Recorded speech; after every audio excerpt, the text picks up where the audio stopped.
यह मकर संक्रांति पर भगवान शिव की पावन कथा प्रस्तुत है। भक्ति, तप और शुभ परिवर्तन का संदेश देती हुई कथा। मकर संक्रांति और भगवान शिव की पावन कथा। मकर संक्रांति का पर्व केवल सूर्य के उत्तरायण होने का उत्सव नहीं है, बल्कि यह जीवन में अंधकार से प्रकाश, जड़ता से जागृति और दुहक से मुक्ति का प्रतीक भी है। इस दिव्य परिवर्तन में भगवान शिव की विशेष भूमिका मानी गई है।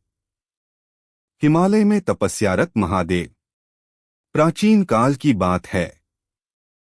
हिमालय की कंदराओं में भगवान शिव गहन तपस्या में लीन थे। चारों ओर बर्फ जमी थी, वायु शीतल थी, पर महादेव समाधि में स्थित थे।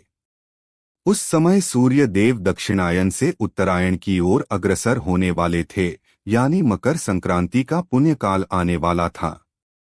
देवताओं को ज्ञात था कि उत्तरायण काल देवताओं का दिन माना जाता है और इस समय की गई साधना विशेष फलदायी होती है। सभी देवगण कैलाश पहुंचे और शिव जी की स्तुति करने लगे। सूर्य देव और शिव संवाद। सूर्य देव स्वयं भगवान शिव के पास आए और बोले, हे महादेव, मैं मकर राशि में प्रवेश करने जा रहा हूं।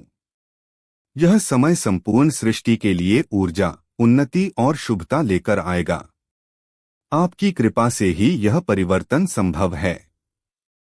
तब शिव जी ने नेत्र खोले और मंद मुस्कान के साथ कहा, हे सूर्य, तुम लोगों को प्रकाश देते हो और मैं उन्हें वैराग्य का मार्ग दिखाता हूं। मकर संक्रांति के दिन जो भी प्राणी दान, स्नान और जप करेगा, उसके जीवन में सकारात्मक परिवर्तन आएगा। शिव का वरदान। भगवान शिव ने घोषणा की, इस दिन गंगा स्नान या जल से स्नान करने से पापों का नाश होगा। तिल, गुड़, अन्न और वस्त्र का दान करने से कष्ट दूर होंगे। जो भक्त इस दिन नमः शिवाय का जप करेगा, उसकी चिंता और भय समाप्त होंगे। शिव जी ने यह भी कहा, जैसे सूर्य उत्तरायण होकर दिशा बदलता है, वैसे ही मनुष्य को भी अपने जीवन की दिशा धर्म, सत्य और करुणा की ओर मोड़नी चाहिए। एक निर्धन भक्त की कथा। उसी समय एक निर्धन ब्राह्मण भक्त हिमालय की तलहटी में रहता था। उसके पास न धन था, न अन्न, पर वह प्रतिदिन शिव का ध्यान करता था। मकर संक्रांति के दिन उसने केवल जल से स्नान किया, कुछ तिल अर्पित किए और पूरे मन से शिव का नाम लिया। भगवान शिव उसकी भक्ति से प्रसन्न हुए और साक्षात प्रकट होकर बोले, वत्स, सच्ची श्रद्धा सबसे बड़ा दान है। क्षण भर में उसके जीवन के कष्ट दूर हो गए। उसे सम्मान, आजीविका और शांति प्राप्त हुई। यह देखकर सभी ने जाना कि मकर संक्रांति पर शिव भक्ति का फल अवश्य मिलता है। मकर संक्रांति का आध्यात्मिक संदेश। भगवान शिव की यह कथा हमें सिखाती है कि परिवर्तन से डरना नहीं चाहिए। तप, संयम और दान से जीवन पवित्र होता है।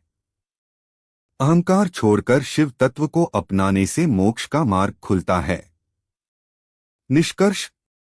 मकर संक्रांति केवल पर्व नहीं, बल्कि आत्मिक जागरण का दिन है। इस दिन भगवान शिव की पूजा करने से जीवन में स्थिरता, शांति और सकारात्मक ऊर्जा आती है। जो शिव में लीन है, वही सच्चे अर्थों में उत्तरायण है। हर हर महादेव।